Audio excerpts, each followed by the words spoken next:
Hello, everybody. You're listening to the Big Chill Podcast. This is episode 816. What's the deal with field goals?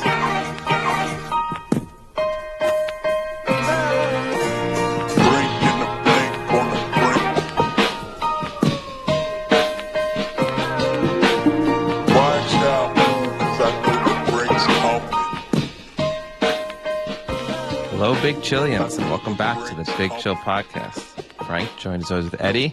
Eddie, I think we should kind of come right out of the gate here and say that we've gotten our first Premier League NFL start of the season chat ban from some bad juju by a fellow listener of the podcast.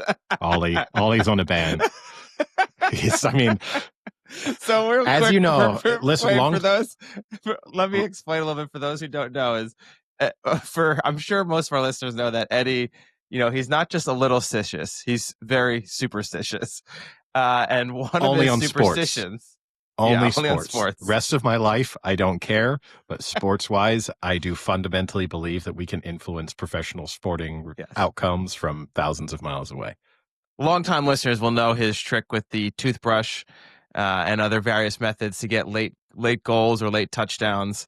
But one of his other superstitious activities is the silencing of any group chat or group discussion about a game or match that's currently in progress that he has some financial stake in. Not always just financial, but also that's twofold, though. I believe in chat magic. So I do believe that at a certain moment in time, it's a relatively new magic before Facebook Messenger. A well-timed comment that encourages the team or heavily insults them. You can mix it up. You got to go one way or the other. You can either go for the reverse jinx attempt of they'll never score, they're terrible, or you can go for the I feel it coming. And that's an important component to include within this story. So both Eddie and I had a financial interest in Chelsea on Saturday, who were down 1-0 and then drew it level, I think, with some chat magic, or was the second goal the chat magic?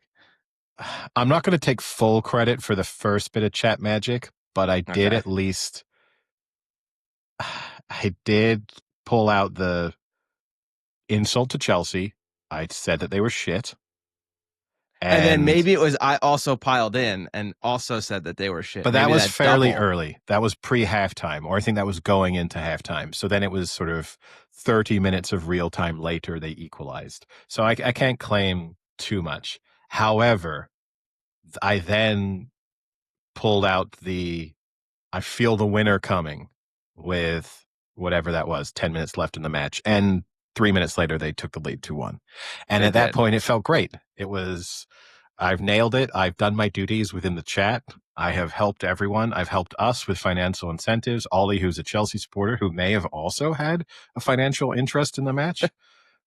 And then he insulted us, even though I said that I felt the winner coming, and then ruined it by claiming he had a bad feeling. Yeah. And his exact quote is, "I have a bad feeling." And Chelsea scored within 30 seconds of him posting that. Brentford, you mean? Oh, yeah. Sorry. Yeah, Brentford. Yeah. Chelsea, drew back level. It was. And I had a horrific weekend this weekend. This is my all-timer weekend of 1 losses that not only, with the exception of one of them, were all determined in the final few moments of a game. So to the point where when I had to find it funny. The nail in the coffin of my 1 losses was the Colts kicking the last second field goal, which they missed from 60 yards and then got to retake because of a penalty for leverage on the center, which I'm not denying he does it, but I'm going to guess you can throw a flag for that every single field goal. And and I'm also just annoyed. Why are you even trying to do that on a 60-yard field goal attempt? Just let the guy kick the field goal, and the goal should be no flags. But anyway, I almost found it amusing at that point because the weekend had included then Chelsea losing at the last losing their Well, lead in the drawing. last minute. I also had Clemson, who I bet in running when Oh, they were losing. fuck Clemson, Eddie. They were That's losing. There was great odds on them in running, and then they also had a field goal. They just hurried up and lined up for a field goal from whatever that was, 54, 55 yards, which in college you feel pretty good that there's also with no time to set, there was no timeout. So for Georgia Tech, so they just had to run the field goal team out there and just guy nailed it. Could have been good from 85 for all I could tell. yeah. Like Guy did demolish that kick. yeah, I mean, and I just knew it. I was watching it. I was like, nah, he's going to get this. If I were to bet on Georgia Tech, I'd have zero confidence in this. But of course, he's going to get it. And then a host of other things. I could run through a litany of just bad beats. While we're quickly on that subject, we can get back to your bad beats in a little bit. But I mean, because there's so many of them. But while we're on the college kicker talk, I don't understand how there will be several teams in college that have absolutely phenomenal kickers. And these aren't even great colleges that will have it. Like, I mean, for instance, if you can think of some of the schools that some of these kickers come out of, it's not like Ohio State, Penn State, Georgia. It's like San Diego State, Arizia or whatever. It's from San Diego State. Like random universities that you get these great kickers. How on earth can these big schools that have NIL deals of over millions of dollars send out kickers that look like they pulled them off the Little Giants roster the week before? Like the Tennessee Georgia game, that Tennessee kicker misses the field goal to win the game against Georgia. That kid looked like he graduated third grade a week ago. Like, how is that the best attempt that you have a kid that can barely kick a 45-yarder? Like, I don't understand. It shouldn't be that hard to find kickers especially when you look at Aubrey on the Cowboys, who never even kicked in his life, was a soccer player, played college soccer, played quote unquote pro for a little bit, at home one day decided that he could do what people weren't able to do as he was watching kickers miss field goals, practiced for a year, did whatever the minor league football was. I think it was either Canada or the SFL, USSFL, whatever, and now is probably the best field goal kicker in the NFL. How can colleges not be finding ways to do this as well? Not only probably the best field goal kicker at the moment at the NFL, but probably the greatest long range field goal kicker of all time. Yeah. Like if you wanted to say from 55 out, like I, but and I think we're probably gonna end up with a lot of field goal talk over the course of this episode. So that can be the theme. We can announce that right now. But I do agree with you. What's strange is, I mean, for sure, I don't understand why you're not sourcing kickers from soccer, I'll say, just for simplification, and rugby sports and Australian, like Aussie rules. I don't get that. Would just be my go-to if I ran Alabama. I would never have an American kicker. I just wouldn't. Yeah. That would be our rule. Like if we found an American kicker, that means we haven't scouted hard enough, and especially now with NIL deals, because you could always make the argument previously of like, what, you're going to go to England or Australia and get some kid over and sell them on, like, it will be a fun experience and you'll get a scholarship. But a guy might be like, yeah, but it's 4 years of my life to be a kicker in college, and I'd rather just get on with my life. I'm probably not going to be a professional.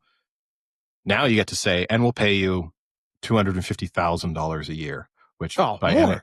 No, but I mean, but just still, that's a crazy sum to just go and tell a 19-year-old kid in Ireland who otherwise is working on a construction site, but has a huge leg that he's been using in Gaelic football. Like there's. And why do they do it? Like, obviously, you see the Australian kickers for punters all the time now. Like, all the college teams have an Australian punter. Who the fuck cares about your punter? I get punters are important, but at the end of the day, it's the field goal. They do for field position in college a little bit, but like, I mean, they don't for the Colts, because the Colts never punt because Daniel Jones is a fucking machine. But we'll get to that later too. But you watch some of these kickers in college, and how does Alabama not have an Australian or an English or an Irish or some sort of European equivalent field goal kicker to match with their punter. And like what you're saying, like it's you could be way more than 250. I bet you right now there's a donor at University of Tennessee who goes to that coach's office tomorrow and says, "Here's $1 million. Find yourself a goddamn kicker." That might be a lot. I'm not joking. I'm not. I think $1 million. I serious. think $1 million might be extreme, but yeah, I'm sure there's people willing to fund getting a kicker. But it's also just mind blowing to me on just. Yeah, I mean, I actually think the argument is I would rather have a punter with some type of background because at least in a punter, you're much more likely to think maybe we need you to throw the ball at some point, or maybe the play breaks down where we want you to run for it, which is part of the argument sometimes of taking Aussie rules players and stuff because they can either kick off both feet or they're, used to having to sort of dodge a player and make someone miss. But a kicker is such a field goal kicker, you are dealing with just such a simple equation of kick ball straight, kick ball far. Like those are the only thoughts that need to go through your mind. I have to somewhat just learn a timed sequence so that all of this lines up with me kicking this field goal. And then afterwards, just hard and straight. Like that's it most of the time. And you'd think you could just source that from people with backgrounds in kicking sports so easily. Yeah. And my feelings, I think I could kick a 50-yard field goal tomorrow. So maybe I should go to Tennessee. Maybe if a donor's listening to that, if they want to give $1 million to a kicker, you've got him right here. This is the story Tennessee needs. Even if you're not recruiting like outside the U.S. to get people who have great legs, how are you not at the very least? Let's say Penn State, you have like 30 quote unquote volunteer coaches and things like that they're able to get all these people to be involved with the program, but not really pay them. And like all these weird things. How do you not have some sort of pipeline set up? Like, let's say at that university where you have a coach who his job is every year to recruit 2 to 3 very good soccer players, whether they're either still playing or they played in high school, decide not to play, and kind of train and coach them throughout the year. So that way, by like year 3, you have this junior who's now ready to be one. And then you have a freshman coming in who will then learn that in his junior year. It's not that difficult to have some sort of little mini pipeline of kicking talent and coaching it. Like, I don't understand. These teams spend like so much money to try and make it to big games and the playoffs, and they fail on not having a kicker that can consistently kick a 45-yard field goal. It's crazy. Yeah. I mean, and it's also frustrating. I say this as someone who I appreciate the skill of kicking, but I also still am firmly in the camp of kickers aren't really football players. And it is whether you win or lose on a last second field goal, it still always feels a little bit unsatisfying to me. That sort of isn't really the way the outcome of a game should be determined, especially a close game. The idea of, well, we kicked 6 field goals and we won the game 25-7. That's fine. But the idea of we won, it was 21-all and then our field goal kicker came in and he gets to be the hero and gets lifted up on the shoulders because he nailed a 36-yarder. That never feels particularly satisfying to me. But we can move on. I'll transition us, I guess, into our NFL discussion. I don't understand because on the back of talking about kickers we now take for granted that any NFL kicker can hit a 50-yarder, 55-yarder. Teams just settling time and time again for 50-yarders, 55-yarders, 60-yarders, as if these are now gimmies for their kickers. And with time running down where they'll have 30 seconds, 45 seconds left and should be making a legitimate attempt to try and get that extra 10 or 15 yards and are seemingly so scared of a potential turnover that they would rather just tell their kicker, oh yeah, I mean, you hit this one in practice, right? So go ahead, win the game for us. And that's what annoys me the most about the Colts getting bailed out by that penalty is they should have been punished for putting their kicker in a situation where it was a 60-yarder, even though they had plenty of time and timeouts to try and get actually to that 45-yarder in the first place. But the fact that they just called 3 consecutive run plays after they got that first down, and the third of which lost yardage, and they still came up short of that, the target line, which I believe is just based on them speaking to the kicker pre-game and him saying like, oh, I feel comfortable hitting it from 57 in these conditions. So the fact that information is readily available to your offensive coordinator and your head coach, and then you just run the ball up the middle 3 times in a scenario when you could tell the Broncos are just setting their stall out to stop the run. So the potential that you could just find a way, like find your running back in the flat to pick up 6 yards, 7 yards. I don't for the life of me understand it. And the Colts deserve to be punished. And plenty of these teams, even the Cowboys, should have deserved to be punished for the fact who was commentating on the game? Was it Brady? It sounded like it, but I wasn't sure if it was. But he kind of gave him the benefit. He gave him the benefit, the running back at the very end. Like, you don't know how long 9 seconds is, so you just want to get down. Yeah. I understand that fundamentally, but you kind of do know how long 9 seconds is a long time to carry the ball. Like, yeah. You have to know, if I carry the ball as a running back for 9 seconds from the 50-yard line, I'm scoring a touchdown. That's a touchdown.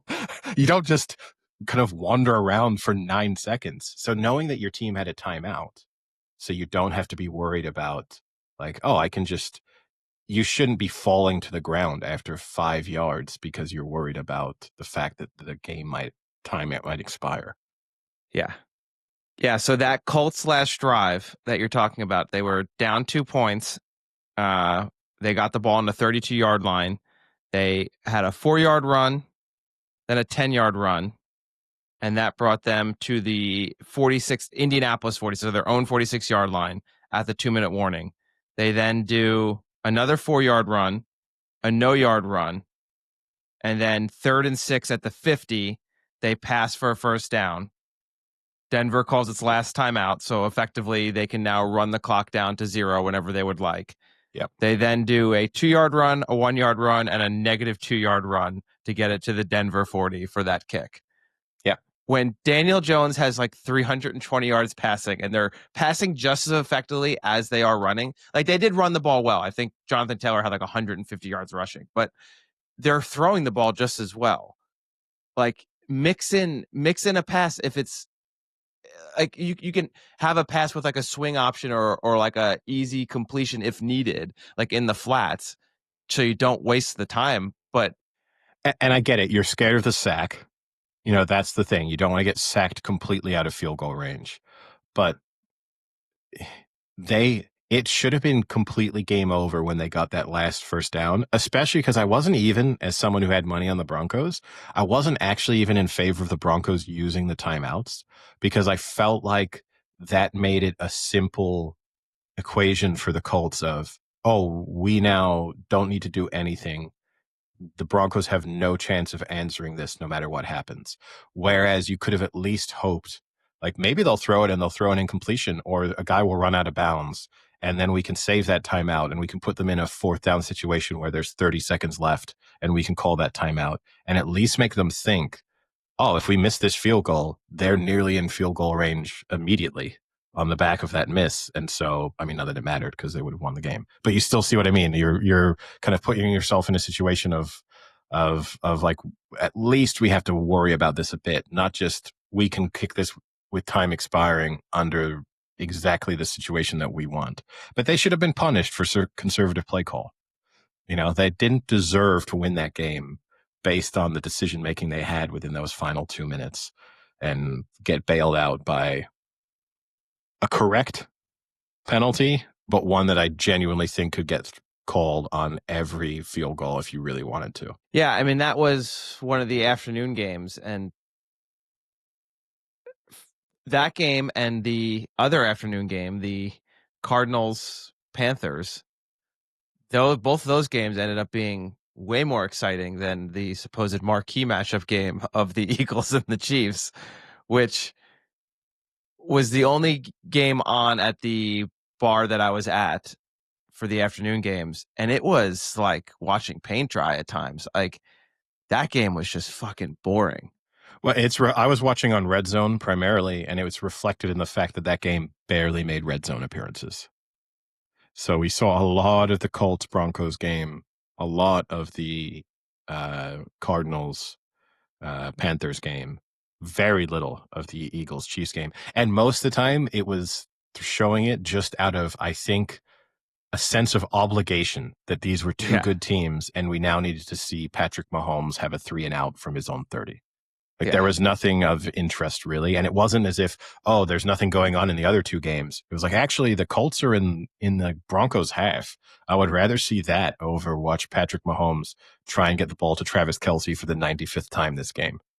You know, that's Yeah, and I mean, basically that game was won and lost on one single play, and that was the Kelce interception bobble at the goal line for an interception. I mean, they score there and they would have been up 17-13, but instead they turned the ball over, and that was the only decent drive that the Eagles had. They drove down and scored a touchdown and went up 10, and that was kind of like at that point you were like, I don't think the Chiefs can score 10 more points in one quarter. They could barely score 10 in 3 quarters. Then the Eagles bizarrely decided to just not bother covering what's his name, who scored the touchdown for the Chiefs? To Thornton. I can't think of his name either. Because who knows who these players are anymore? But they let him go wide open, and awful overthrow by Mahomes. Should have been a touchdown, whatever that was, 2 plays, 3 plays before, and then just decided, you know what, let him do it again. Let's just let him run by us and be completely by himself deep in our secondary, and just let's see if maybe they just didn't think Patrick Mahomes had it left in him. Maybe they were just taunting him. Look, we can even let your guys get open downfield, and we don't think you can throw a completion at this stage. What I will say is, I think even if the Chiefs had scored there, I think the Eagles would have won. I think the Eagles would have strung together those drives. But I don't know. They looked terrible on offense too. Both teams look bad. Yeah. Both teams look bad, but the Chiefs are in trouble because now they're 0-2 and look bad. Yeah. And that's not a good place to be in. But wait, don't worry. It's okay. Xavier Worthy comes back next week. They said he's going to be in a harness. He's not going to be able to lift his one arm up all the way. Great for a receiver. That's what you want. When your best receiver basically has 1.5 arms, that's not a good way to play your offense.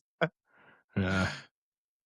No, but I mean this is 2 weeks in a row now that Kelce has had some pretty costly mistakes. One thing I got to praise Kelce on, whoever's putting that sticky on his gloves, that was pretty impressive on that one catch. And you can't tell me that's anything other than just the pure stickiness of the fact that you can't just pick a ball off your shoestrings with basically an open palm and then keep running. If it isn't the fact that the stickiness on those gloves is so impressive that it just is there for you. And it blows my mind then it didn't help in the goal line. It didn't. But actually, maybe it did because, maybe then the stickiness gets in your way where otherwise, because it blows my mind when you see guys who don't wear gloves, receivers or corners now.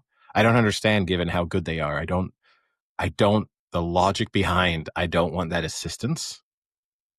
I can't wrap my head. I love how easy you think all sports are. I'm not. 50-yard field goal, no problem. I can catch a ball, however, no problem. It's the gloves. I didn't say anything about me catching a ball. I said that there's no doubt that when you see a player do that, when you see Travis Kelce, who's obviously an incredible athlete, but also still a big guy who doesn't exactly, he moves well for his size, but there's still a certain awkwardness to the way in which he moves. It was the same for Gronk, where there's huge athleticism within that, but you can't get away from the fact that they're still just sort of big people moving very well. The fact that he is able to be running full speed, bend down over to his toes, not really close his hand around the ball. If you watch as he catches that, his palm is just open. I don't care how big his hands are. You aren't just, football's not just landing in your palm and just sticking there because of your grip. And then just picks it up, keeps running, keeps it in one hand as he gets tackled. Ball isn't dislodged. No, nothing to do with the gloves. I'm sure nothing to do with the gloves. Yeah, and you know why? And those gloves are so good. For example, to speak about the transition of sports from one sport to the other, those gloves are illegal in rugby, in the AFL, in every other sport. Where the AFL had a controversy last year where one guy wore NFL gloves for one game. And, Australian rules, it's a physical game where people are jumping up high and catching balls and getting knocked over. And people remarked on the fact that, wow, he is doing an incredible job. And then it transpired that he was wearing NFL gloves that are not legal in the sport. What gave it away? The NFL logo on the gloves? No, he had like the Eagles, where like he put the two gloves together and it formed the logo. Yeah, and then like I said, the other afternoon game, the Cardinals, who were up 27-7 or 27-3, I think it was. Yeah, 27-3, and then almost somehow lost that game, which was absolutely insane. I guess good on the Panthers. It's kind of been a theme of the first 2 weeks, actually, is teams playing very bad teams and doing their best to lose them. And just the only thing that stops them from losing them is, you could say that with the Bengals last week against the Browns. You could say that definitely yesterday with the Cardinals against the Panthers. Yesterday with the 49ers against the Saints, which also it got to a stage who's the good team in that game? Well, I don't know, the 2-0 team. Didn't you hear? Oh, you weren't watching Red Zone. Scott Hansen was driving home the statistic that the last 3 times that the 49ers have started this season 2-0 with 2 road wins. Twice they've made the Super Bowl and once they've made the NFC Championship game. So, oh boy, Mac Jones looked pretty good yesterday, except for those times when he looked pretty bad. And so there's plenty of reason to be optimistic. Yeah, Spencer Rattler looked pretty good too. So maybe not such a reason to be optimistic when Spencer Rattler is tearing up your defense. For what? 20 points? 21. No, I agree with you. I think you do see a lot these last 2 weeks. Good teams kind of playing down, but I think you also are seeing already the separation in this league, where this could be the first time in a long time that I think there is a severe difference in talent levels with some of these teams. I mean, the Bills, the Ravens, the Lions, the Packers all look substantially better than a lot of these other teams. Like, and especially when you take into account the fact that you had like that week 1 game of the Jets versus the Steelers, and they kind of had that back and forth game. You said, hey, maybe both these teams aren't as bad as we thought. And then you see the Jets just get absolutely throttled by the Bills, and then the Steelers not even be able to beat the Seahawks, and actually at the end of the day lost by, I think, like 15 points almost. And I don't think the Seahawks are necessarily that great, but I think there is, I think, a big separation here between the top and then the next level and then the very bottom level. Yeah. No, I mean, obviously I think you've got 3, maybe 4 or 5 teams at the very top who, if they are not contesting the Super Bowl between them in some combination, then, injuries aside, something bizarre has happened, because it's difficult to see. And we're going to say this every year, and then midway through the season, some team starts to kind of figure it out and they get better. And then come the end of the season, they're on a 7-game winning streak and they're dangerous going into the playoffs. We see that every year. The Packers did that a couple of years ago. The Lions Eagles did it last year. Yeah, where you can dismiss them early on and then they just sort of, and I think there are candidates within that where I could see maybe, like, the Broncos, for as bad as they've been in the first 2 weeks, their defense is still good enough. I still think their defense. How is their defense good? They've let up 31 points, are averaging 31 points let up a game. Their defense is not that great. It is, though. Is it? Are you sure? The Colts did not punt once yesterday. Not 31. They're 12 and 12 and they're averaging 17 points against them a game. Who's the 12? Tennessee. Oh yeah. Cam Ward was allowed to throw the ball 8 times that game. That was his clock out. His throw count. No, I'm just saying, I think I put the Broncos in the category. Do I expect them to significantly improve? No. But would it be mind-blowing to me if in January they had fixed their offense a bit and their defense was still one of the top 3 defenses in the league, and so that's a difficult out in the playoffs? I think that's conceivable. I think aside from that, I'm really struggling looking through these teams to think of who else could Yeah. possibly make that type of leap over the course. Let me see. Maybe the Commanders, with Maybe. Jaden Daniels, just because he's so good and difficult to contain. Maybe the 49ers when they get healthy. Yeah. The 49ers don't get healthy. They just get more injured. Hey, look. Hey, 2-0. George Kittle's back. Fred Warner out for the season. Like this, what this? I guarantee you this will be. But yeah, it's tough to see that second tier, and who in that second tier can really make a challenge to those teams in the first tier.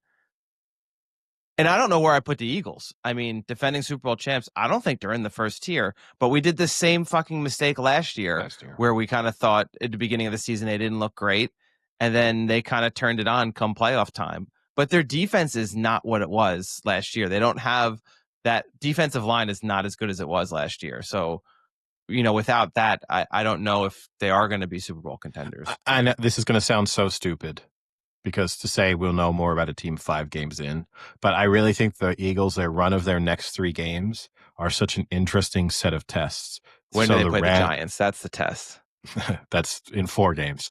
So they play the Rams, the Buccaneers, and the Broncos. And I think that's an interesting, those are middling teams in the NFL, but who will test them in different ways of 2 pretty good defenses, one just hectic offense that could do anything on any given day, and will, put different questions to them. And if they can pass those 3, if they're 5-0 on the back of those, then I think it will be hard to not include them in that list. But if they could easily lose 2 of those games, and then, things look dramatically different for them. For our listeners, obviously you can't see, but Eddie is twirling around like a pen. It looks like he's feverishly taking notes about this. Like he's been so prepared. He's got like a tablet notebook there. He's like running through his notes that he's taken for the weekend. It's a Sharpie. As you know, I'm contemplating becoming an offensive coordinator over here, so I've got my Sharpie ready. I've got my playbook. I'm scratching out the proposal of settling for the 60-yard field goal. That's been removed from the playbook. That's not going there. Unless it's Brandon Aubrey. I want to say, we could talk about the Giants game all you want, because that game was fucking entertaining from a depressing standpoint. But that 65-yard field goal, that could have been good from 85. That guy he nailed that. Kicks the shit out of the ball. It is unreal how good of a distance kicker he is. It's unbelievable. They briefly brought that thing in where it told you how far the kick would have been good from. That was a super interesting little easy thing to just put up on the screen whenever anyone took a field goal. They sort of say it now. Like, turns out, Eddie, that technology was completely fabricated. And it was just some guy making up a number. It was just Sam. 74. That was Sam's job before. Just add. It was like, if it comes up short, don't need to say anything. If he makes it, add 2 to 3 yards. And then you're fine. No one will ever question you. You're like, that thing went out of the stadium. Would have been good from 3 yards more. Yeah, that was. I would have liked to know how good that would have been. I legitimately think 72, 73. Yeah. Like it felt like that was a good another, not quite 10 yards more, but in the sort of 7-8 yards more from.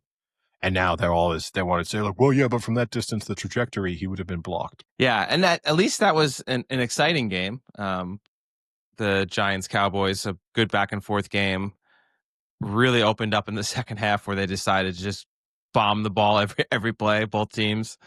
But another tough loss for the Giants.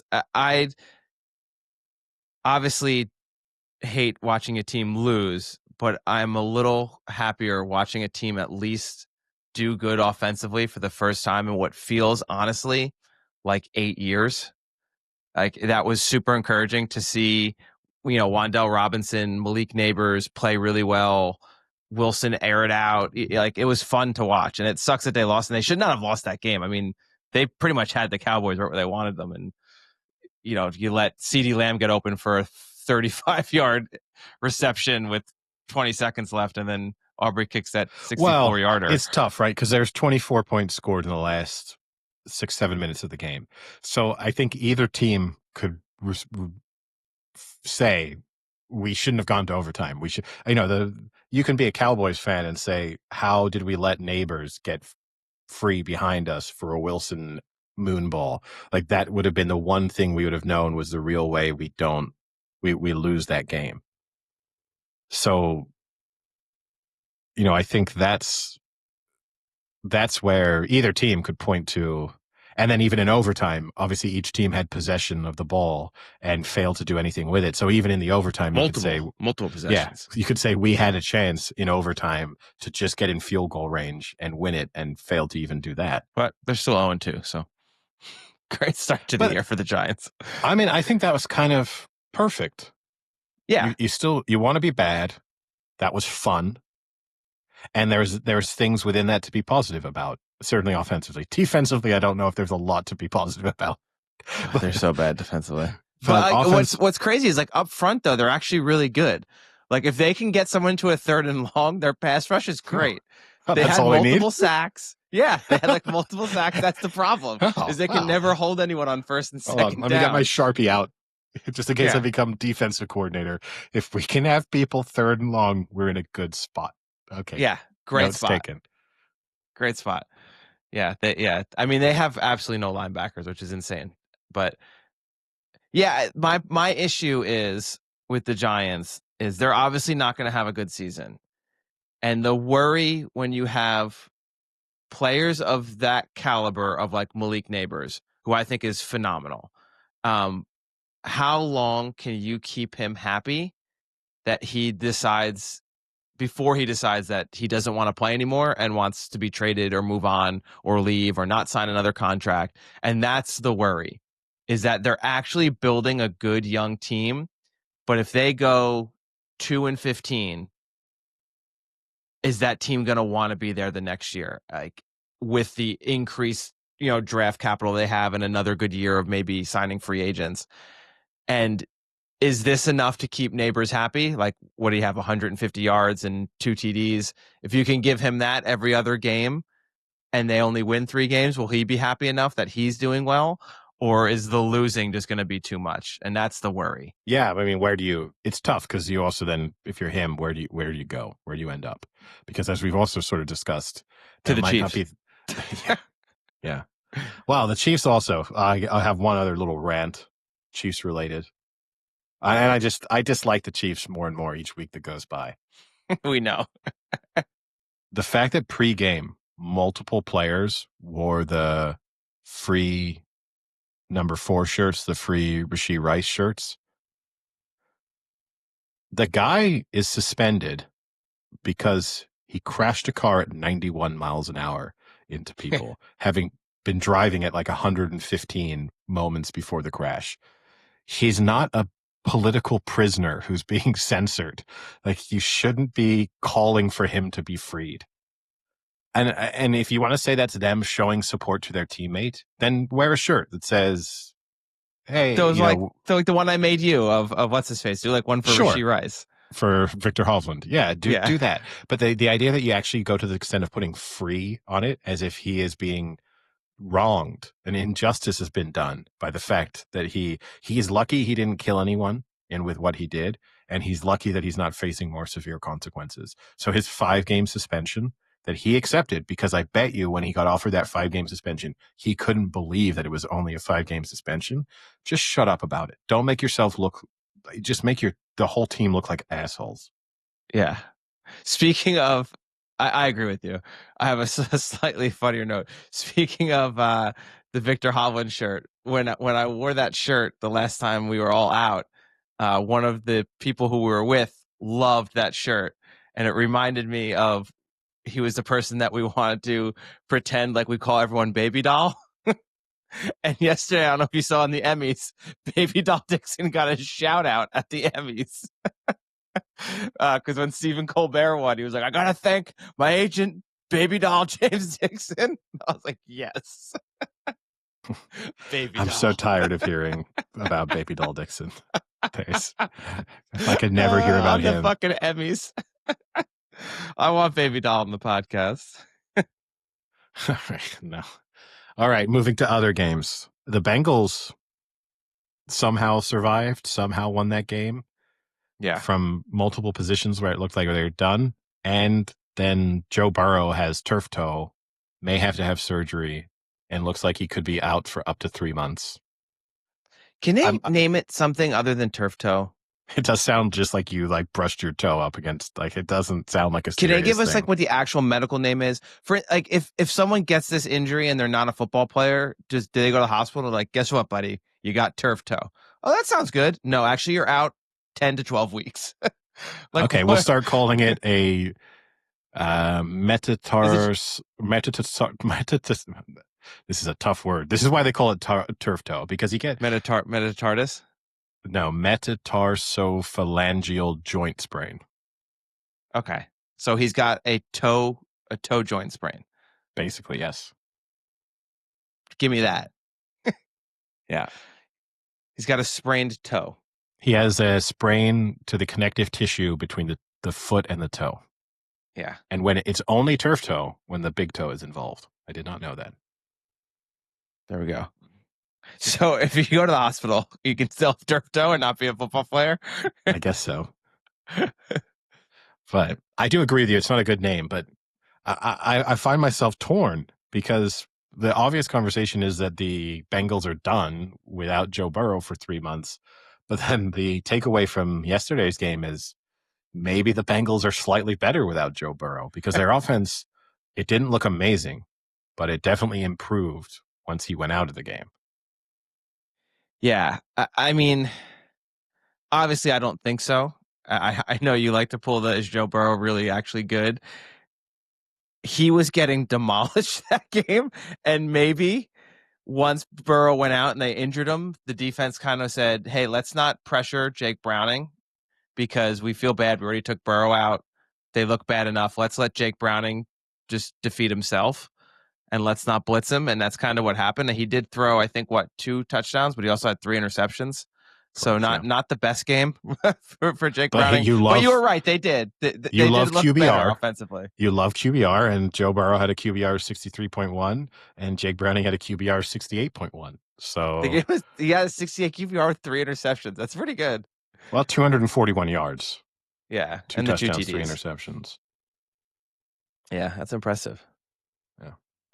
Yeah, he looked good for a point, and I thought they were actually going to pull away at a point, and then they kind of he had that bad pick at the end there, and then did you see on the other side, Trevor Lawrence wave off his coach? Yeah, I mean, I kind of don't blame him because it seems like he just had a head coach telling him to throw the ball into the guy's chest. Yeah, which into a guy who was also double coverage. I would have been telling him, don't throw it to that guy again. Like, that was a bad throw. You're lucky you got away with that one. Write that down. Use your Sharpie. Write that down. Squeak, squeak. Don't throw to guy in double coverage. Not even in the chest. No. But throw to the chest. In the numbers, when they're open. That's part of the advice I'm going to give the players. Yeah. Yeah. And getting back to the Bengals, like they are 2-0, which last year and the year before was always kind of the issue. They would have these close games, but wouldn't win the close ones, and then they'd have to just panic at the end of the season and kind of win out their schedule. They're in a different situation this year where they actually are 2-0 and they're set up pretty well that they should make the playoffs now. But regardless of whether they do, these first 2 weeks, that offense does not look good. And maybe it's 1.5 games because Burrow kind of went out in the second quarter. But the Burrow, Chase, Higgins team right now does not look good. So even when he comes back, like, are they finally going to start to click, or is it going to be that same middling offense, which is not going to do anything down the stretch? Yeah, I mean, you say they're going to make the playoffs, but without Joe Burrow, I don't know. They play the Vikings next. You think they beat the Vikings without Burrow? Yeah, I mean, I could beat the Vikings right now without Burrow. Well, the Bears couldn't. You play. Then they play the Broncos. Yeah, I think they not lose easy. that. Then they play the Lions. Yeah. So maybe it's a good time for Burrow to go out. Then they play the Packers.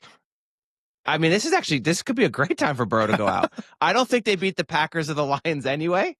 So But I mean, they could lose their next 4 games. if they easily. win 1 out of their next 4, that is probably 1 worse than they would have done with Burrow. And that's 1 month of him being gone. So 2 more months of him being gone. Then they play the Steelers. Oh, fuck the Steelers, man. Then Remember when people thought the Steelers had a good defense? Then the Jets and the Bears. Then the Steelers again. That's a pretty nice run. And then the Patriots. Yeah. That's a nice solid run of 5 games. That's where Browning gets right into his groove. Yeah. And then they play the Ravens and then the Bills and then the Ravens. Oh, boy. And then Joe Burrow comes back. Oh, boy. And if he times it right, Joe Burrow could come back the 22nd of December. They're playing the Dolphins. Perfect. That to me, if I'm Joe Burrow, I'm putting that one in. Goal.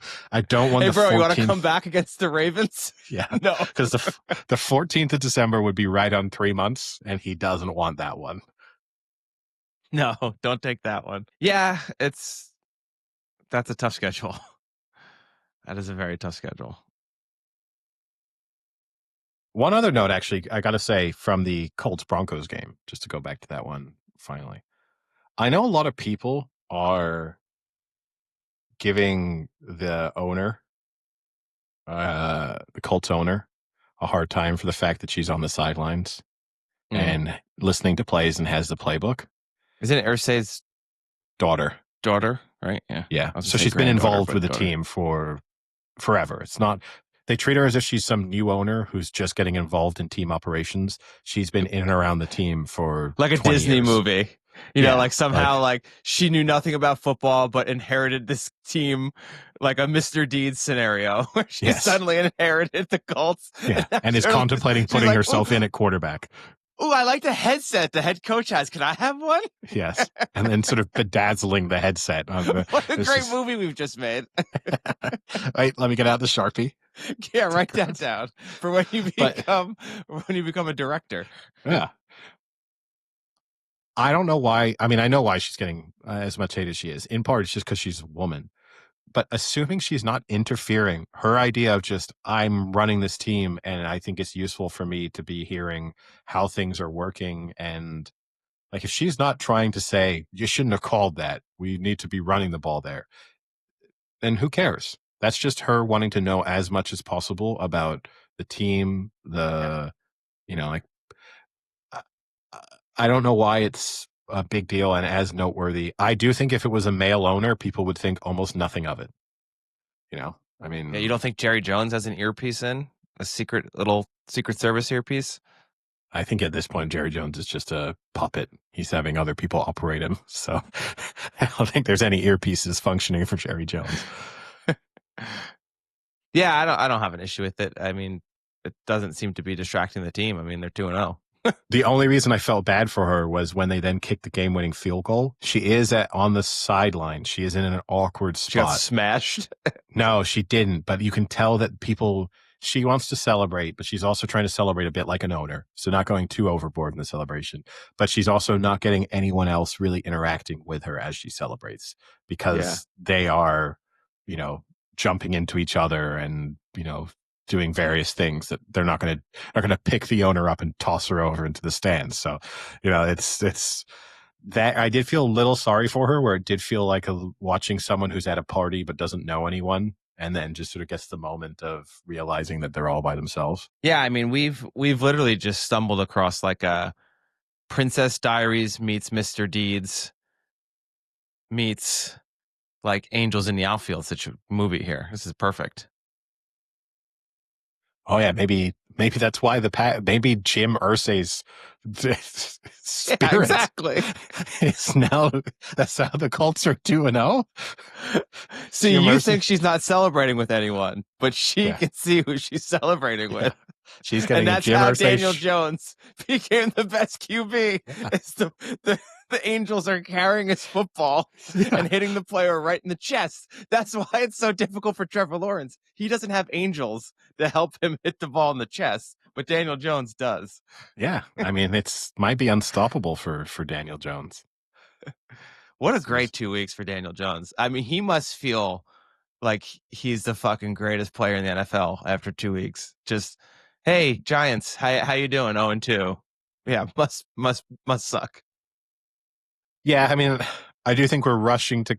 In general, people are congratulating Daniel Jones a little too much. I think. I think he's going to be back to reality fairly soon with that. What are the team. odds for him to win MVP? That's the question. Can he win comeback player of the year if you don't play the year before? Does that count? If you're benched? Yeah, I think so. he's a strong he was a candidate. Starter, right? And then he wasn't. He's a strong candidate for comeback player of the year. And you're kind of trying to think about who he would be up against. I guess Mac Jones. There's a lot. Depending on what happens there. I take it back, though, actually. Looking at the Colts schedule, they could have a good few weeks. Damn right. They play the Titans next. They should win that. Then they play the Rams. Who knows? The Raiders should win that. Cardinals. Who knows? Chargers. Who knows? Titans again.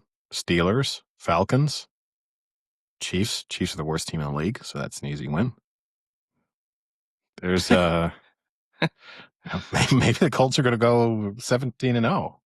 Oh no, they play the 49ers on Christmas. They'll lose that. Yeah, I currently can't find any odds for MVP because it's like mid-season. Most of the things don't put it up, unfortunately. Any other big talking points from the NFL weekend? Yeah, not really. I mean, not the best weekend, and obviously there's still 4 teams left to play, which is kind of annoying. Yeah, I mean, I guess the one of the big stories that emerged over the weekend, non-playing related, was the fact that Shedeur Sanders told the Ravens he didn't want to be drafted by them when they were seemingly going to draft him, and so then ended up with the Browns. And he's got both backlash and praise from people. I can completely understand. And what was the reasoning? He just didn't want to be a backup, and he knew that there was no path to starting. And I think that's actually kind of rational. No, I don't think so. I mean, I think that's irrational because he's not a starting QB.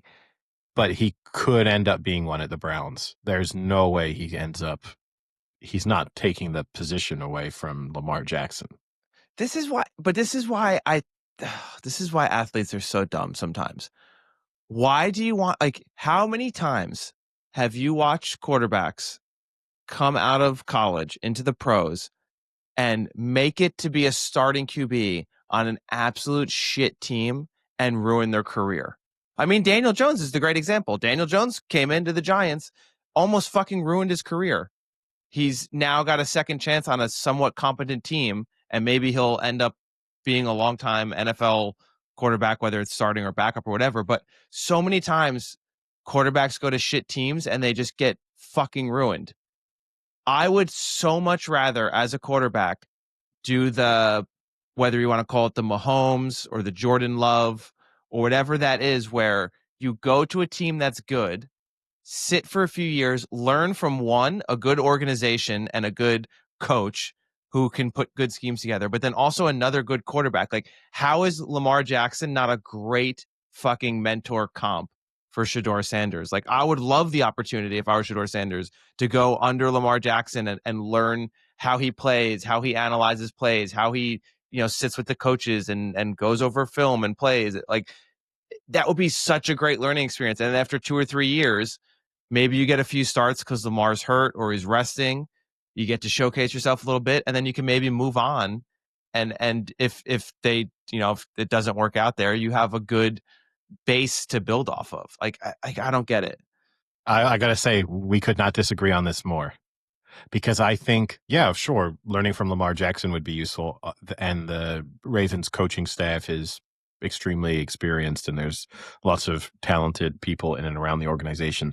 I don't know if Lamar Jackson's a good person for Shedeur Sanders to learn from in terms of playing style. That doesn't mean that he can't teach him things, but Shedeur Sanders actually needs to the big criticism in college was stop trying to actually do things with your feet, and you are a pocket passer and you need to embrace that. So it would worry me a little bit if he's then feeling like, well, if I need to fit in with the Ravens, I need to play in a style that fits into the system. So I need to try and be mobile and try and do things on my feet. But that's sort of secondary.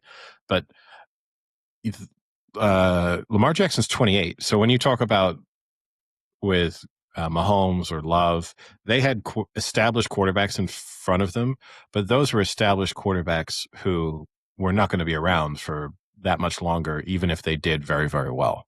So you knew in either of those scenarios, sort of in my rookie deal, I will get to start at some point. Like if I'm here for 3 years, 3 years from now, I'm starting quarterback, assuming I've done well and impressed in the meantime. Shedeur Sanders could have been the best backup quarterback in the league and never get a snap and never get a chance to prove himself, which means at the end of his rookie deal, he would be signing another backup deal somewhere else. Like no one's then giving you a starter deal. So you're just delaying the process. Maybe you've learned and improved, but you're now 4 years into your NFL career and you're getting into another quarterback battle to try and win it, which is like, yeah, Daniel Jones, could he have been more successful if he had landed somewhere else? Yes. But I guess you'd also say he's earned tens of millions of dollars that he would never have earned had he been penciled in as a backup and never really got his chance. Like Daniel Jones is not the starter in the Colts now if he'd spent 4 years sitting behind Patrick Mahomes in Kansas City and playing week 17 games. Yeah, but I don't know. Like, you have a lot of quarterbacks who are backups who then become start. I mean, Daniel Jones was the backup last year and then Sam Darnold was also the backup before he started with the Vikings. But the other issues I have with this is he's not the number one QB out of that draft class. That's a different story. If we're saying like he's CJ Stroud and Stroud saying, I don't want to be drafted by someone who's going to put me as a backup, like Shedeur Sanders is maybe the fourth or fifth best quarterback in that draft. So like, I think it's crazy to think that you should be coming out of that draft and being a starting quarterback right away for a team. No, but he's not saying I want to be a starter. That's the misinterpretation of. He said I want to be in an organization where there's a path to me being a starter. So he goes to the Browns. It isn't. I want to go to the Browns because I'll be week 1 starter. It's that I know that the long-term quarterback position at the Browns is up for grabs. So if I do everything right, if I'm good, if I prepare well, if I'm a good backup, if I'm a good team player, then whether at some point this year or next year or in 2 years, I get my chance as a starter. Whereas I could go to the Ravens and be the perfect professional, perfect backup quarterback and just never play. I maybe get last week of the season, dead rubber game. I get to play. And then all that happens is I throw for 350 yards against the other team's backups. And everyone goes, oh, who knows what that means? I mean, unless there's going to be something stupid like what happened with Matt Flynn. Remember, he did that for the Packers in the final week. There you go. And then he got signed by the Seahawks. And then we never heard from him again. Like he got one nice contract and then he lost that competition to Russell Wilson and then he was done. So, that's the best case scenario of the guy who just sits being the backup and shines in 1 week. And even that's not the best possible outcome. But I think I get where he's coming from. I think it's just the fact that there's the negative sort of stuff with Sanders and he cost himself draft positions in the first place by how he thought of himself and how he was positioning himself going into the draft. So then to turn down the chance to go to a really good organization at any point seems kind of wild because he could have ended up just not getting drafted. Yeah. But I think he lost his draft stock because he's highly overrated in college. Sure. But at least now I get at least now there's a chance he starts a game for the Browns this year. Certainly next year, and you got to believe in yourself, right? That you want the opportunity to show what you can do in more than just practice situations. Yeah. He'll start for the Browns for 6 games, get demolished and never play again in the NFL. like 90% of those Browns quarterbacks. But yeah, that was my last NFL related topic. Any other? We briefly discussed Chelsea, but Premier League, you had I guess the big Arsenal. takeaway is well, Arsenal played well, but I mean they were playing against I don't think that's a huge test for them, but they did well. I think the big one is their new additions though played well. I think that was encouraging if you're an Arsenal supporter. I guess let's see when they play a good team. Like I love it. Liverpool, I think, is the big story with the 95th minute penalty against 10-man Burnley. It now means that Liverpool have won all 4 matches, but their winners have come in the 88th, 100th, 83rd, and 95th minute. Yeah. So as great as it is to have this perfect 100% winning record, they could easily have 4 draws from their first 4 matches and not feel hard done by. And at the same time, I still feel like there's no one that is going to challenge them to win this Premier League this year.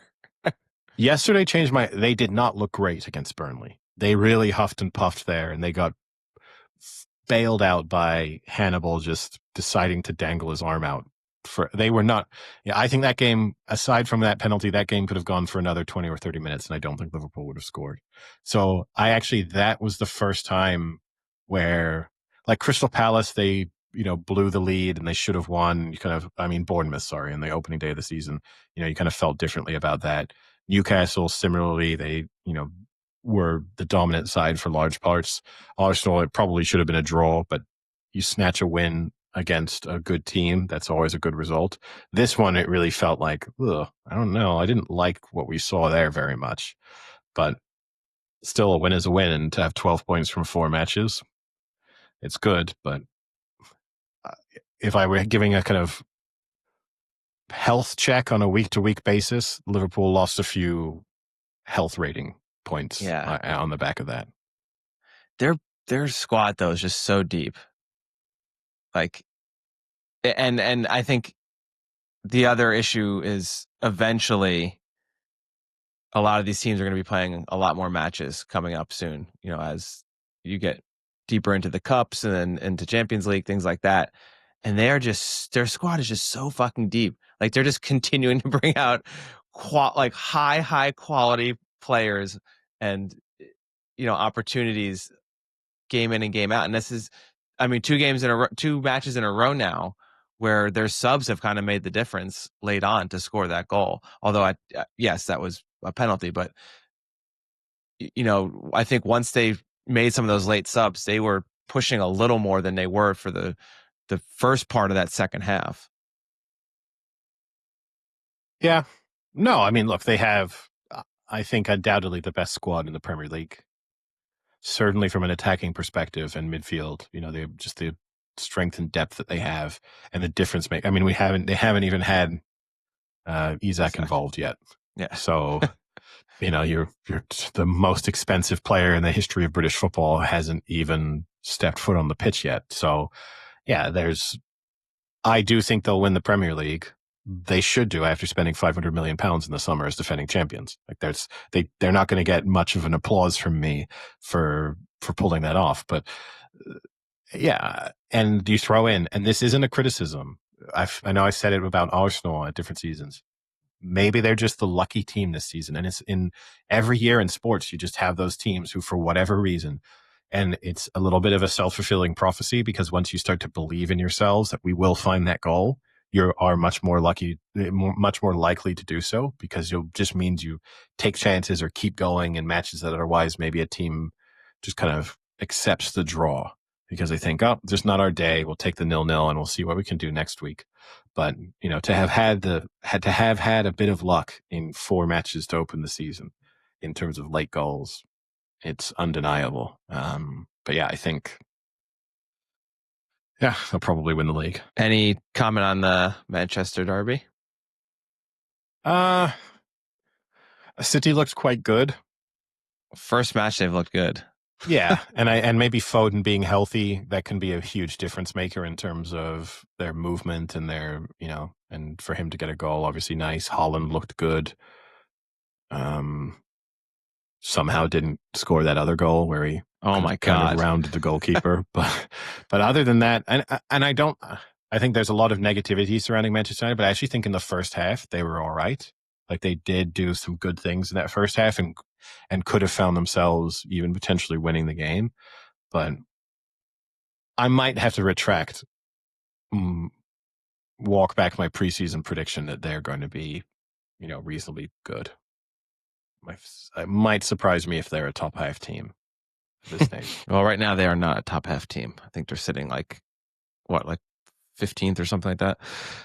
Yeah, no, things don't look great. And hey, next week they play against Chelsea, and based on how everything's been going for me, I cannot wait for Chelsea to score a 99th minute winner just to make me question where that was this week. So just pencil that in. I'll Sharpie that in right now of Chelsea to definitely win late. But yeah. Maybe it'll happen at the same time that a Colts kicker misses the game-winning field goal with no penalty. Yeah. Maybe. And didn't even get, again, going back to that, when you're watching a game, he wasn't even close on the 60-yarder. He was so far wide that it was like such a relief that I didn't even have to watch it with like, oh, it was like, oh, he's missed it by miles. And then he just looked dejected walking off. And then you just get that little bit of panic as you suddenly see it cuts to a player sort of shrugging and trying to explain himself to an official. But anyway, we can move on from that. I will wipe that from my memory bank. Speaking of misses, did you see the miss Harrison Butker missed? He missed it by like 45 feet to the right. That was like one of the worst field goal attempts I've seen in a long time. He missed it by like another goalpost. That was bad. And just to be critical of one more kicker, I guess. Will Lutz, who obviously missed that what turned out to be a crucial field goal attempt against the Colts because it would have put the Broncos up by 5, which maybe wouldn't have made a difference because then maybe the Colts are more aggressive and they goes down and score the touchdown. So, like it might not have been the game winning field goal, but certainly would have changed the situation and the complexion at that stage. His field goal attempt, I would immediately cut any field goal kicker who like swipes across the ball like that and then the ball goes off just curving. If you're not getting in an indoor environment, okay, if it's outdoors and you need to do that because of wind, in an indoor kicking environment, if I ever saw my field goal kicker, put that down on my notes for as an offensive coordinator, cut that day. Special teams coordinator. I'm running it all. I'm an authoritarian figure within this team. I might be running defense soon. One last kicker talk. We are 1 week in now to the post Moody San Francisco 49ers. And then their kicker started off by missing the extra point.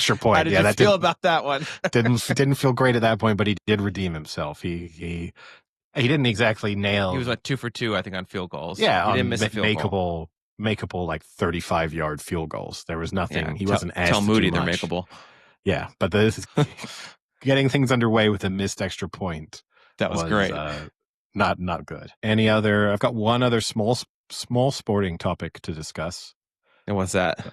Well, I know we don't like to get political, but I think it's impossible in my brief attempts to bring cycling up in on the podcast from time to time. The Vuelta a España was heavily disrupted by Free Palestine anti-genocide protests, including the final stage yesterday that was unable to be completed, which was the second stage in the tour that they weren't able to complete, which being the final stage really leads to an anticlimax in the feeling that there's just a moment in time where all the cyclists kind of stop and Jonas Vingegaard, who won the Vuelta, just got into a car and drove off. So it's like a slightly, see you later. Slightly strange thing, but just heavily, and it's maybe a sign of things to come in ways in which certain things might be disrupted in the future. But how do they not have security that keeps the road clear? It's impossible. This is thousands of people just descending on the roads. Okay. So they just go through the barriers and it is true. It's difficult. It's a lot easier to block a cycling road race than it would be to say stop a football game. But, they were just able to, the stage before that was so heavily disrupted, they kind of all congregated in the finish, around the finish line, and they just ended the stage 3 kilometers early and then had no official winner of that stage. This time they just gave up on the stage altogether because it was supposed to be a sprint finish, so they just couldn't do that at all. Was that one of your one losses? No, Will it this wasn't. stage finish? Damn it. 1 to 1,000. Oh, no. Will there be no winner for this stage? Yeah. Yeah. I also had under 63.5 yards for the longest field goal of the day in the NFL. But Do no, you have that's any entertainment? So we discussed the Emmys briefly there with the baby doll. yeah. I don't know if you saw, but the Pit beat out Severance for best drama, and I think Good. rightfully so. I mean, I was a huge Severance fan. Season 1, season 2 was not as good. It's still a good show, but definitely wasn't as good as season 1. And I thought the Pit was way more enjoyable, way more entertaining. I think they deserved it. They were the underdogs. They were not favored to win. So Yeah, it definitely deserved it. Severance season 2 was just living off the reputation of Severance season 1. And that happens to shows, and maybe Severance season 3 will be like back to the best. But yeah, it's I was glad to see that. But I'm not a big Emmys guy, so I'm not either, but I'd like to see shows win that deserve to win. But other than that, I haven't watched the second episode of Task. We'll obviously talk about that. I've watched the first episode. If you want to, you said you wanted to discuss 1 and 2 together, so let's do that. we could do a brief discussion of 1 so that it's not really too much of a spoiler. People will have had time to watch it. Could just give some thoughts. We'll do I remember it. Yeah. So okay. So season 1, episode 1 of Task. What did you think, Eddie? Yeah, it's good. It's definitely interesting as a show. I'm going to actually kind of disagree with you that I think the best part of the show is the main character. I guess there's 2 main characters, Mark Ruffalo and the other guy. It's the other guy who's the sort of bad guy who was in Ozark. Yeah, he was great. Episode 1. I am happy to be corrected. So far, he looks great. Like his character is the best character. I think he does a great job of portraying that character really well. So yeah, we'll have to see. Overall, I thought it was just a really good episode. Like it's just quality television. Yeah, it's good. I'm not the biggest Mark Ruffalo fan, and I have to admit, he's just kind of a doofus to me in everything that he's in. I think that's reflected in his real life personality too. So it kind of works for him being a sort of down and out FBI agent, but at the same time, it's just hard for me to believe that he was ever particularly good. And there's little things. I mean, maybe FBI agents do go and clean the houses themselves when a task force is being set up. Maybe that they don't outsource that at all. But wouldn't he at least change his shirt? Like, why is he just throwing rubber? Care, Eddie. He's just throwing rubber gloves on while he's still just button down the shirt and pants. And then, so here's one I have related to Mark Ruffalo's character. It is obviously a trope in both movies and television of like when someone drinks, like they're a drinker. And I could be completely off base with this, but I don't know if there are many people in the world that hold full-time important jobs like being an FBI agent, even though he's not doing field work right now, that are just literally drinking vodka out of a handle, pouring it into a big cup, and just mixing it with their finger and just drinking like vodka straight with ice in a 64-ounce cup. Like that seems a little too over the top. And maybe I'm wrong. Maybe there are so many people out there that are this full blown of a full functioning alcoholic. But when I think of alcoholics, I don't think it's that extreme. Like, it is extreme. He's going like a handle a day. yeah. And just like, hey, this is the ice water in the morning. Yeah, it's a little tropey. I do agree with you a bit. Also, there was the weird moment, and I don't care either way, but where he was with his priest friend and wanted him to dance in the kitchen. I was like, are they is this like some gay romance that's about to kick off between the FBI agent and Kind of felt that a little bit too. yeah, like it was awkward to be almost witnessing of what we were about to watch happen. I don't mean that in a even a Yeah. like a homophobic way. I also struggled just to great. I really enjoyed the first episode, and Are I'm you looking gonna forward to say how the watching. priest didn't know Ryan Howard holds the record for home runs for the No, Phillies? Because I no, nailed that. He said that, and I said Ryan Howard instantly. no. Although my only issue with that a little bit is I feel like the guy who would be so passionate about some Phillies stat would have a player who, and given Mark Ruffalo's age, would be kind of referring back to his favorite player or some big moment would be a Phillies player from like the He thought it'd be like a 80s or Mike Schmidt, 90s. like a Mike Schmidt Yeah. reference. Like Ryan Howard feels like a weird age. Ruffalo would have been like 30 when Ryan Howard was playing. It's a weird player to have that strong tie to. So that to me doesn't feel real from on that front. Fabian Frankel, who Yeah, was he's from House Sir of the Dragon. Kristen Yeah. Cole. I can't not see his House of the Dragon character. I'm afraid. Oh, This is see, I went the opposite. He's already my favorite character in this show. He's really working the accent. He yeah. seems like he seems like he's gonna be the turning character where like you think he's all business and blah blah blah, but he turns like to be like a bad cop, or there's gonna be a twist to Fabian Frankel for sure. I thought he was great in the first episode. Well, yeah, I mean, he didn't have a ton to do, but I love it. I think great feels strong for a guy who was in the episode for about Nailed 2.5 every line. minutes. All four of them. I think the secret to the English actor in an American drama TV show is that you can't know that they're English. It has to be like, do you know that guy's English?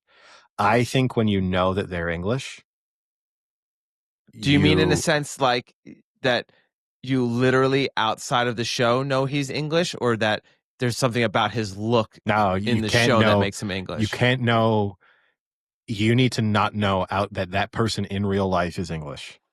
That because I think as soon as you know that they're English, you pick up on things of how they look, and then little bits within their accent where you go, no, that looks like an English guy in America now, and so if you think like Idris Elba in The Wire, most people just didn't know he becomes famous in The Wire. And actually, when you look back on it, you go back and watch episodes, his accent isn't always that great. There's some bad moments within it, but you don't pick up on them because you don't know that he's English.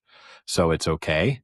And then now when I see Idris Elba and things being American, I'm not particularly convinced by him, even though he did a great job of fooling me for the first like 2 seasons of the Wire. So I think you have to go for a sort of not unknown person, but I definitely don't think you can be in one of HBO's other massive shows and then be in their next big drama and hope to kind of play that role of the under the radar English actor. But that's we'll just have me. to see. You just can't suspend disbelief. That's the problem. I mean, like for example, The Pit, perfect example. Half that cast is English, but I didn't know it. So then you're like, oh wow, that guy's actually English. He fooled me. That's amazing. Oh, she's English. She fooled me. She got me. That's really good acting. But then maybe the issue then is that you shouldn't have watched House of the Dragon. Maybe that's on you. Long-term listeners of the podcast will know I do feel that way. Then you'd feel great about Fabian Frankel being in this. Maybe. I still think he looks pretty English. I think. Yeah, a little bit. He doesn't look. Yeah, I don't buy him as an American guy. But yeah, but good first episode. I think obviously a lot of setup, but too good. This two set pieces, both the robberies were really good. Those are pretty good action sequences. Yeah, I think it's going to be a good show. I'm interested I still don't fully see where it's going. Like I have my idea of what's going to happen, but I don't know if that's actually what's going to happen. So it'll be interesting to see how that develops. My last question I had about that show: how do you feel about shows that put so much not of the plot, but of like the character development and the way the characters act on something that previously happened that they just refuse to tell you about what has fully happened. Yeah, I don't love it. Like with the Mark Ruffalo, like what happened, what has happened to his wife thing. And his son, who's currently in jail for third degree Yeah, murder.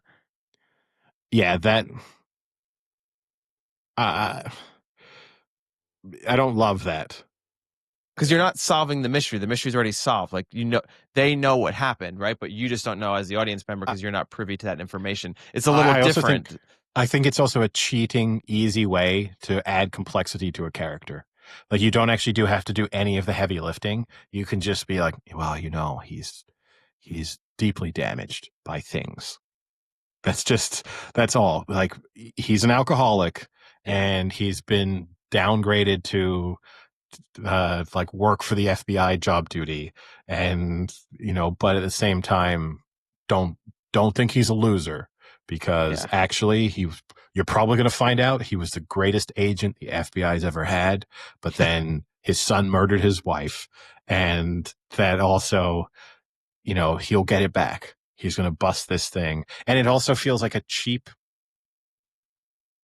thing of like they're creating he's the good guy, but they're making him seem like quite an unsympathetic character in a way, whereas the bad guy they're making out to actually be a little bit of a sympathetic character. Yep. Of like, well, his brother died and his wife or girlfriend kind of left, and now he's left trying to pick up the pieces of a Just wants to date. Yeah, Just wants to find fuck. love. No, he doesn't want to find. He wants to find love, Eddie. He made that very clear. He wants to find love. The person who texted him wants to fuck. And what I will say is, I did love to give a little credit. Not that I'm a film TV person in that way. The scene of him walking through the house after that, where it was cutting between the music in his headphones versus the music just being the soundtrack to the show, I thought that was quite cool. Yeah, I'll give them that as like that was an interesting way to do that. But yeah. No, getting back to the other thing though, it's like I like it and dislike it. I like it for the fact that they're kind of just putting you in, like, this show starts this day. So we're not going to make you be like a third grade audience and have to explain everything that's happened before of where we are. It's like, boom, you're in this day. Here's what's happening. Be an adult, figure things out. I do like that aspect of storytelling where they're not just handing you every piece of information, because that's not what would happen in real life, where like the day is the day. Like I wouldn't go to you like to that when he goes to the I think it was his lawyer, and it's like, are you going to make witness statements? And it's not as if I would be like, should I make a witness statement when my 16-year-old son brutally murdered my wife, and actually it wasn't really what we thought it was, and it was actually protected? Like that exposition wouldn't happen in real life. So I kind of like that, but at the same time, I don't like exactly what you're saying, where like they use it as a way to kind of twist your thinking of the character. So it's a little bit of both, but so far it hasn't been too bad. But we'll see if it's one of those things that like you get like a flash of what happened, but then they remove, you don't see it all. No, I agree. I didn't want him to show up to his FBI boss and her be, God damn it, Mark, you haven't been the same since your wife was killed in that horrific, that's not dialogue that people have in the real world, that TV shows and movies do sometimes do. But yeah, there's a middle ground there between not cheating by unrealistic dialogue that explains the story versus not cheating by being intentionally mysterious so that it adds complexity to characters without doing anything. Yeah. But and that was something Sinners did really well. I'm not as high on Sinners as some people are, but Sinners was really good as it kind of just put you into the story into like a random day, and they didn't explain anything. That was kind of cool. One other, also does that show really well, The Pit. To give praise to that. There's complexity to those characters and it gets revealed over time, but they're not cheating by using that as a way for you to feel differently. And they do ultimately reveal that information in pretty realistic ways. So whether that's the doctor who has the ankle tag on, or Noah Wiley's character with his mentor dying, or the guy with stealing the drugs, like you're getting those things revealed realistically over the course of just one day, but you're not also being like, ooh, there's a mystery. She's much more complex than you would ever think. Like that feels cheating. My only last little gripe in the scene when his niece comes into her bedroom with the guy she's bringing back. Why does he hide in the closet and not just walk out the door when he hears them? Because he was stealing her weed. I know, but he could have just walked out through the bedroom and I don't think they would have even ever noticed him. Like he hears them come through the front door. He just walks out. Oh, like right away. Yeah. When he hears, he goes like, oh shit. And then he walks and hides in a beaded closet. Yeah. Not even a door that he can hide behind. You don't see many beaded closets nowadays. The only other entertainment thing I have is I watched Weapons, the movie Weapons, this weekend. It's been highly promoted the past few months. People are saying it is like one of the best movies of the year. It was really good. I really enjoyed it. I don't know what to call this movie. It's a suspense thriller with like a 10%, 15% horror aspect to it. It's really hard to categorize. It was really well done and really Wikipedia describes crazy. it as a mystery horror film. Okay. I don't know. There's a little, there's mystery. Yeah, it's a little bit of everything. It's really well done. It's got the one of the main female leads from Ozark, not Jennifer Garner. It's Julia Garner. Julia Garner, yeah, there we go. And Julia Garner. It was good. If you can watch it, I highly suggest people should watch it. It's a unique movie. It's on Netflix, right? No, it's not yet. I don't know what it's. It's now on like you can like rent it home. Okay. Which you totally did, yeah. Yep. Yes. Good for you. You need to put money back into the film industry. They deserve it. Yeah. Otherwise, they can't keep making stuff for us. I thought better than Sinners.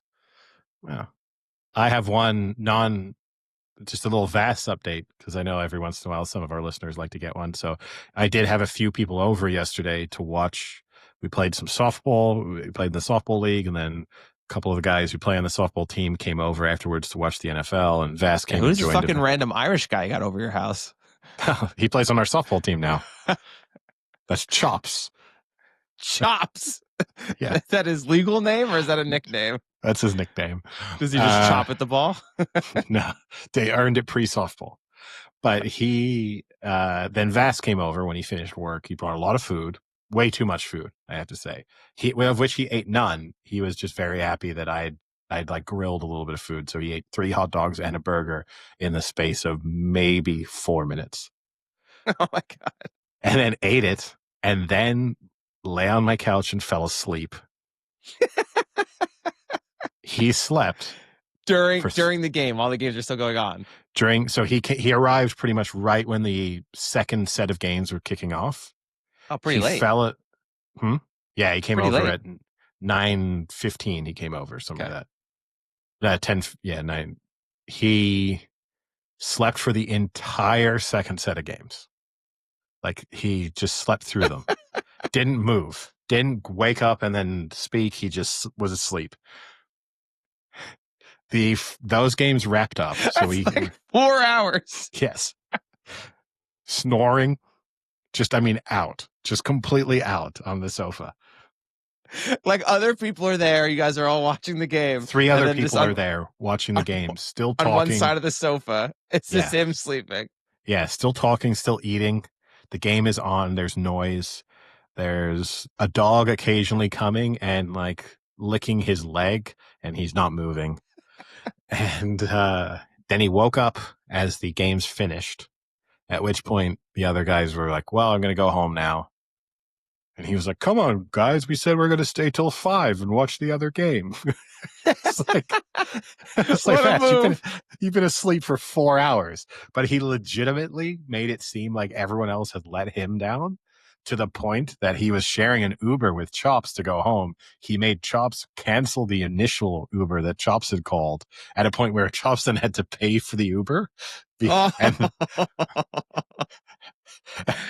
then then just waited another 10 minutes and called one himself, and then they got in it. And the best part about it, they got exactly the same Uber driver who they had to cancel on a few minutes before. So that guy That's got just great. a double Uber fare. Oh, that is funny. No, he probably got nothing. Uber got a double Uber fare. True. Yes. Nice day for Uber. Ah, Vasilis, what a move. Surprised he didn't sleep over. I think he wanted to. I think he's probably disappointed that I didn't let him. Oh, you wouldn't let him sleep over? Honestly, no. If he'd come over and then at the end he got tired, I would have said like, hey, if you just want to sleep here, that's fine. But to come over, eat, and then just immediately pass out, he put no effort in to engage. He did nothing. He drank one side. He drank one cider. He ate his food, and then he immediately what is it? What's the berries one he loves? Cherries and berries. It was not cherries and berries. But yeah, and then he was just done for the day. So, that is hysterical. Vasilis, man, what a character! All right, well, I think with that Vasilis story, we can call it a day. Sounds good. Talk to you later. See ya. Cheerio.